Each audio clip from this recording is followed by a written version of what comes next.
Hare Krishna. We welcome you all to this discussion on teacher training course being hosted by VIHE, Vrindavan Institute for Higher Education.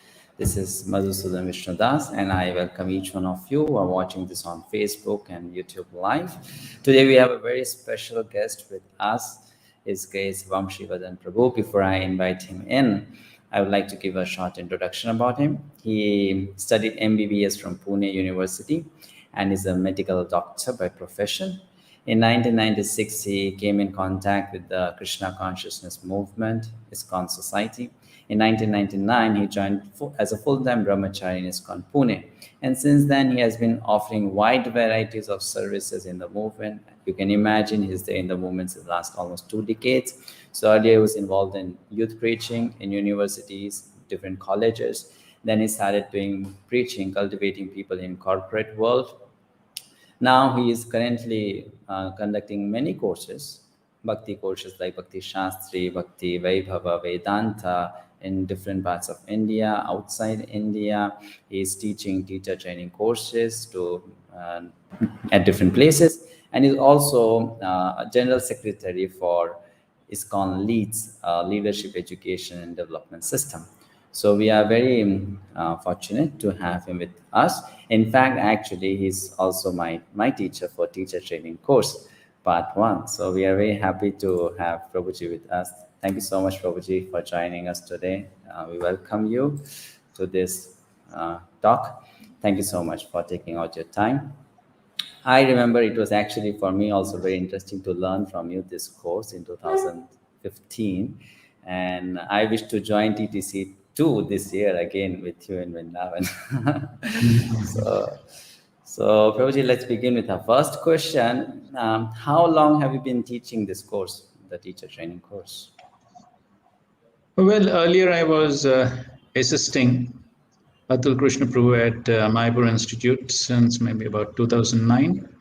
And so for a few years I was assisting him, and then later on, after a few years, then I was teaching on my own in different places. Okay. And what can devotees learn in these courses? Like sometimes they are really not sure how is it going to train them as good teachers. So what will they learn, and what is the difference between level 1 and level 2? Something for me also to know.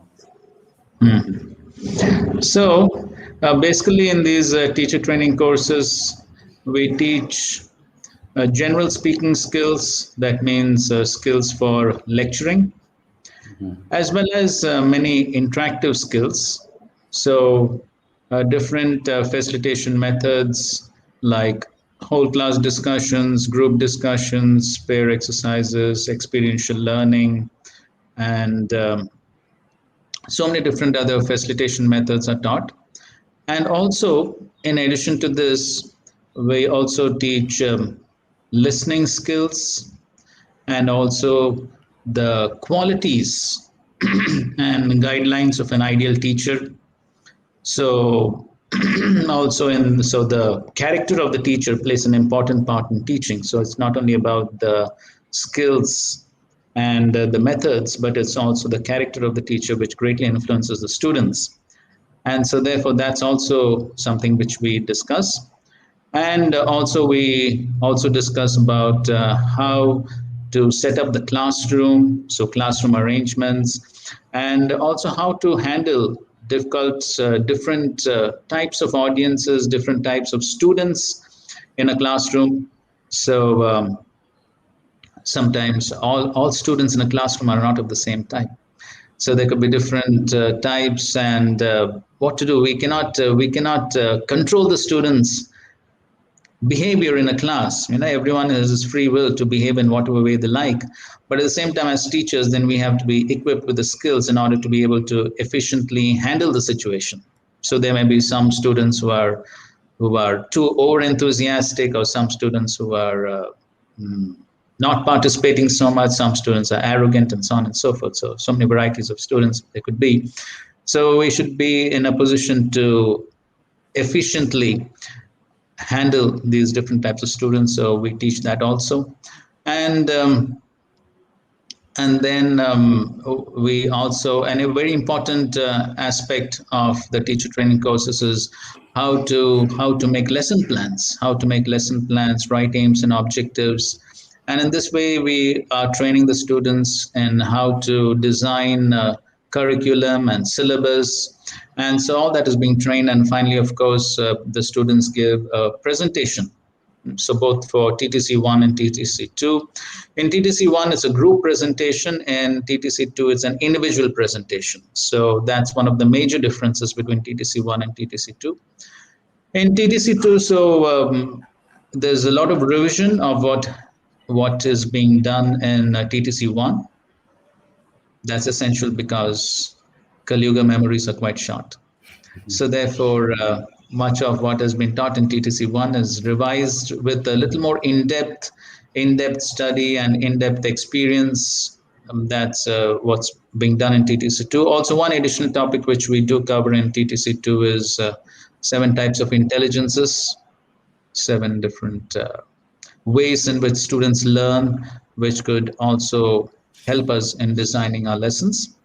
And as I already said, in TTC2, it's an individual presentation. And so one of the great advantages of an individual presentation is that then individually we are forced to prepare a presentation, a 40-minute presentation. And so when we have to individually do it, then obviously we have to study the subject matter in a much better way, and then try to put everything what we have studied into practice. So individually, when we do it, then we learn much more than in a group. So that's how the learning in TTC2 becomes much more deep and profound because of the individual presentations. Okay. Yeah, I very much agree with you, Prabhuji, about whatever you said, because I remember when I did this course and then I went to a place to give a presentation. One of the students who might have also done this course later on asked me, "It seems you have done TTC1." So I said, "Yes, I did TTC1, and I learned some skills in that. So I tried to use them in the presentation." Okay, Prabhuji. So next question is like, you said people are taught how to teach, and what methods of teaching are used by the facilitator in the course? Right. So very much whatever is taught is also being used. So therefore, the same methods which we teach are also used, so that the students themselves get to experience firsthand the various methods that we are also teaching them. So all the various interactive methods like whole class discussion, group discussion, experiential learning, and all the other various skills, the various facilitation skills. And so all of them are also being used by the facilitators so that the students themselves get to experience the various methods. And so those various methods are being used in the teaching of the courses. Yeah, yes, thank you. Let's go to our next question quickly. What courses, sometimes people don't know what is the value of this course in our institute. So what courses can the devotees teach after they complete this course? And what are the requirements for teachers in ISKCON if they want to teach Bhakti Shastri course, something like that? Right. So basically, of course, these courses will help one in teaching, preaching, and in general to develop one's speaking skills and presentation skills. So they are useful for anyone who wants to do some teaching and preaching within ISKCON. Now, specifically about what courses can the devotees teach, as far as the ISKCON Disciples course is concerned, TTC1 is mandatory for anyone who wants to teach the ISKCON Disciples course. And as far as Bhakti Shastri is concerned, there is, for the Bhakti Shastri course, there is a lead instructor for a Bhakti Shastri center. So the lead instructor definitely has to have the the TTC1 and the Bhakti Shastri teacher training course. These 2 courses are mandatory. Just give me 1 second. I will just on the power. No problem.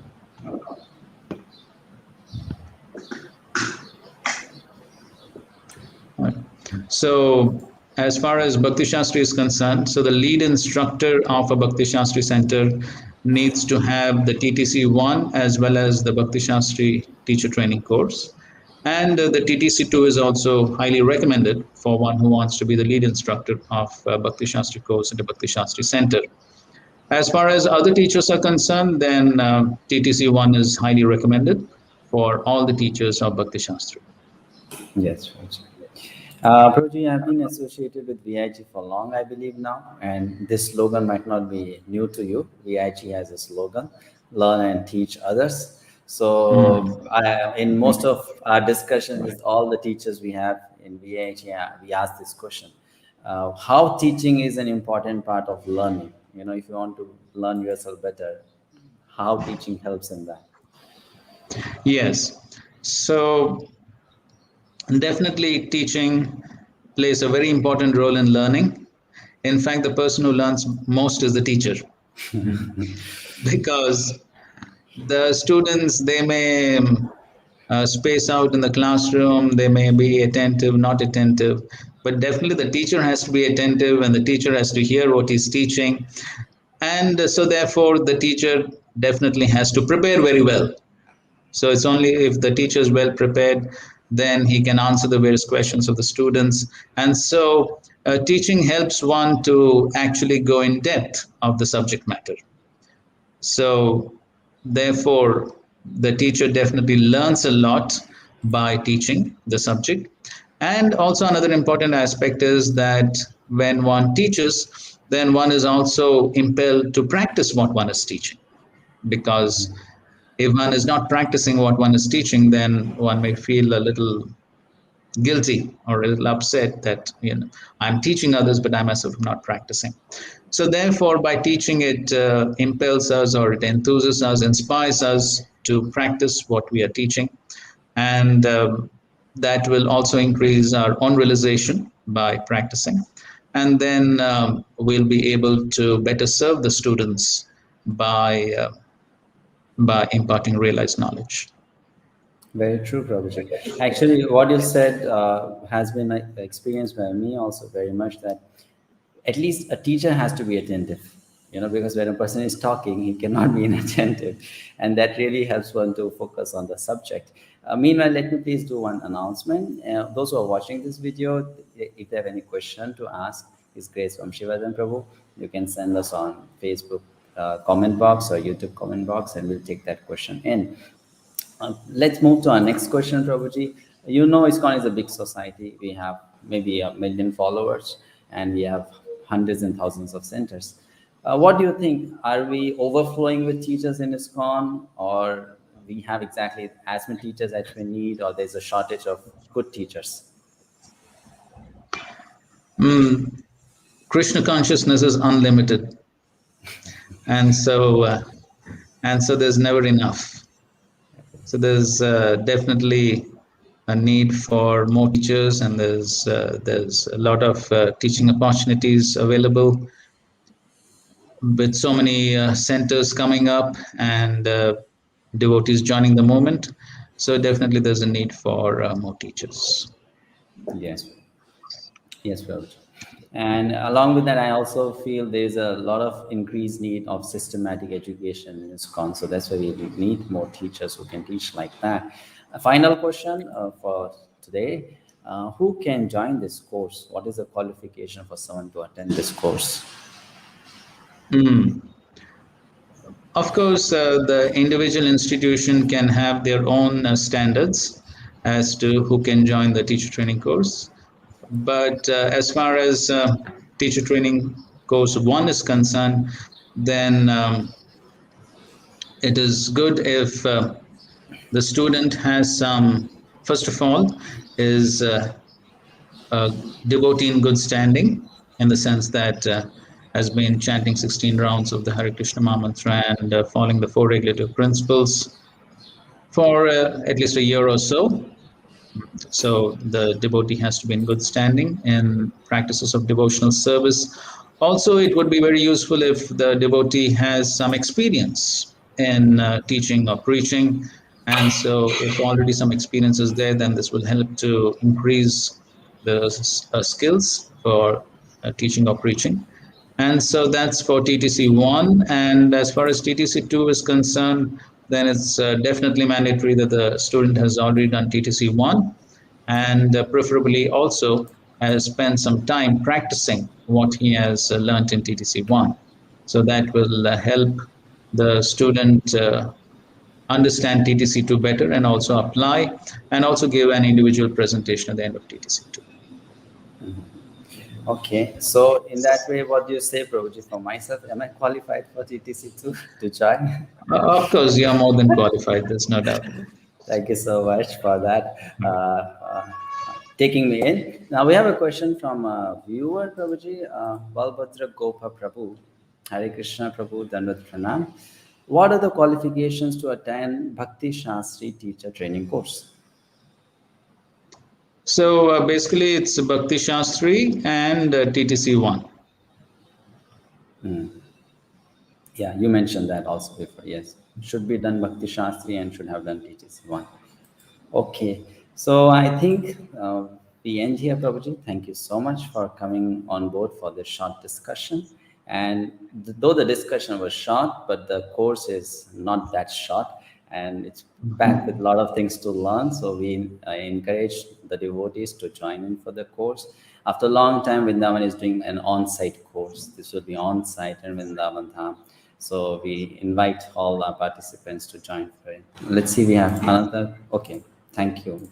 The devotee is saying thank you. Thank you, Prabhuji, for joining us. Thank you very much so much for allowing me to render some service. Hare Krishna. Hare Krishna. Thank you so much. So we have now some quick announcements for our viewers. The two courses, Teacher Training Course 1 and 2, their dates are visible on screen. Course 1 is starting from November 6th, will go on till November 12th, 2021. Along with that, will be also happening TTC course in Hindi language parallelly, same dates. And then we have Teacher Training Course 2. The dates are November 13 to 18. How do you apply for the course? Very simple. You apply by writing to courses@vihe.org, or you contact at the number displayed on the screen. So either way, you can apply, or you can even later on put a comment on any of these, live streams which you are seeing on YouTube and Facebook, and in that we get in touch with VIHE administration. Thank you so much for watching us, being with us. Hare Krishna. Srila Prabhupada ki jai.